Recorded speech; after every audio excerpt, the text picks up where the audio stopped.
ఒకప్పుడు నాకు బాగా గుర్తు. సిటీ కేబుల్‌లో చేస్తున్నప్పుడు 2,500 జీతం వచ్చేది. 2,200 మొదట. నేను మానేసే టైంకి 3,200 వచ్చింది. ఆ టైంలోనే ఉడా వాళ్ళు ఫ్లాట్‌లేసి విజయవాడలో ఇప్పుడున్నటువంటి సింగనగర్‌లో ఉడా కాలనీ ఆ ప్రాంతంలో ఫ్లాట్‌లేసి ఇల్లు రూ. 40,000కి 120 గజాల ఇల్లు. 1,20,000కి 240 గజాల ఇల్లు. అది డబుల్ బెడ్‌రూము, ఇది సింగిల్ బెడ్‌రూము ప్లస్ ఇంటి ముందు ఖాళీ స్థలం ఇదంతా ఉంటుంది. 40,000 ఇది కావాలంటే డబ్బులు లేదు నా దగ్గర. బట్ అంత తక్కువలో ఎక్కడా దొరకదు. అప్పట్లో హౌసింగ్ బోర్డు కాలనీలో ఇళ్ళు కూడా రూ. 1,00,000కి చేరిపోయినాయి. కాబట్టి ఇక్కడ తీసుకుంటే అవకాశం ఉంటుంది. అక్కడ హౌసింగ్ బోర్డుది అప్పుడు 1,25,000కో 1,50,000కో వెళ్ళింది. కాబట్టి ఇక్కడ తీసుకుంటే ఉద్దేశం. గవర్నమెంట్ ఇది ప్రైవేట్ కంపెనీలోనైనా మనకి పే స్లిప్పు, పిఎఫ్, ఈఎస్ఐ అన్నీ ఉన్నాయి. కాబట్టి ఆ స్లిప్పులు పుచ్చుకుని బ్యాంకుల దగ్గరికి వెళ్తే ఈ సంపాదన నీకు తినడానికి సరిపోద్ది, నువ్వు ఇంకా డబ్బులు ఎట్ట కడతావు, ఇవ్వం పొమ్మన్నారు లోన్స్. అదే బ్యాంకుల్లో ప్రోగ్రాములకి వెళ్ళాం, కవరేజీలకి, మీటింగులకి వెళ్ళాం, వాళ్ళు ఎన్ని కవర్ చేసేవాళ్ళం, రుణమేళాలు ఇవన్నీ కూడా కవర్ చేసేవాళ్ళం. కానీ హౌసింగ్ లోను కొన్ని ప్రైవేట్లో పర్సనల్ లోన్ ఇవ్వండి సార్, దాంతో కొనుక్కున్న తర్వాత నాకు అద్దె నేనేం లేక చెప్పినప్పుడు వాళ్ళకి నేను నెలకి దగ్గరగా రూ. 800 అద్దె కడుతున్నాను సార్, నాకు వచ్చే 3,000 రూపాయల జీతంలో ఈ అద్దె డబ్బులు 800 ఇటుకు కట్టుకున్న నాకు సరిపోతుంది కదా అన్నటువంటిది చెప్పుకొచ్చింది. అది 10 ఏళ్లలో అయిపోతుంది సార్, పోనీ ఆ లెక్కను చూసుకున్నాను. క్వశ్చనే లేదు. భలేవాడి బాబా నువ్వు అంటే బాగా గౌరవం, బాగా మాట్లాడుతావు, చక్కగా చేస్తావు, కానీ లోన్ అట్ట ఇవ్వడం కుదరదన్నారు, ఆపేసి.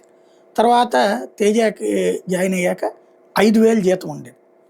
అప్పుడు అడిగినా లేదు. ఈలోపు అవి అమ్ముడు పోయినాయి లేదా వేరే వాళ్ళు తీసేసుకున్నారు, అయిపోయింది.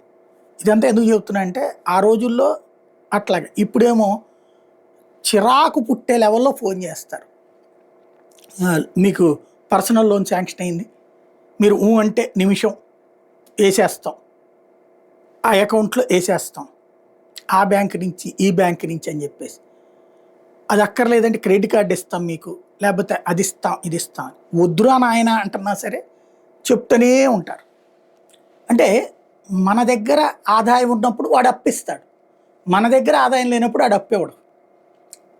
ఈ అప్పుల ఊబిలో కూరుకుపోయేటటువంటి యువతరం ఇలాగిచ్చే వాటిని చూసి మొన్న ఎవరో ఫోన్ చేసి ఒక అమ్మాయి, ఈ పాపం వాళ్ళని నేను తిట్టుకోను, నవ్వుకుంటా, పాపం వాళ్ళ జాలి పడతా, సార్ ఇట్లా లోను మీకు శాంక్షన్ అయిందండి 8 లక్షల రూపాయలు, మీరు అంటే నిమిషంలో వేసేస్తాం.